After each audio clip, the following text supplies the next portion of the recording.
కర్నూలు జిల్లా మంత్రాలయం కౌతాలం మండలంలో ఉరుకుందలోని శ్రీ లక్ష్మీ నరసింహస్వామి దేవస్థానంలో డిప్యూటీ కమిషనర్ వాణి ఆధ్వర్యంలో వేలం పాటలు నిర్వహించారు. సరుకులు బెల్లం, శనగ, రవ్వ, మైదాపిండి, గోధుమ పిండి, పామాయిల్, చక్కెరపై వేలం వేశారు. ఈ వేలంలో రామిరెడ్డి మోహన్ షీల్డ్ టెండర్ ద్వారా పాల్గొన్నారు. మోహన్ అధిక బీడ్ ద్వారా పాటను గెలుచుకున్నాడు. పామాయిల్ రామిరెడ్డికి దక్కింది. ఖాళీ స్థలాలకు బిడ్ లేకపోవడంతో వేలం వాయిదా పడింది. స్థానికులు సర్పంచి రాధా, మాజీ ట్రస్ట్ బోర్డు మెంబర్ కోట్రేష్ గౌడ్, గ్రామస్తులు కురుగోడు రవి డిప్యూటీ కమిషనర్ వాణికి ఫిర్యాదు చేసి పంచాయతీ స్థలాల టెండర్లు రద్దు చేయాలని కోరారు.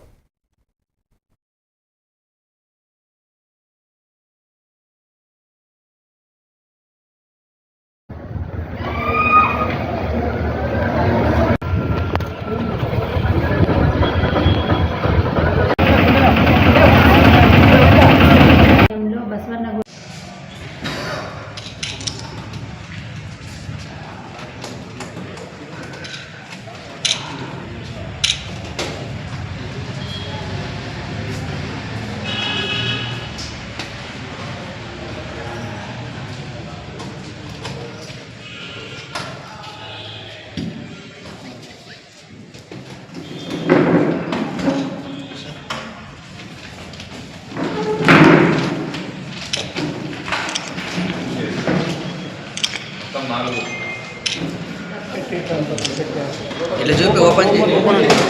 ఇట్లా చెప్పేది మేడం. కింద కింద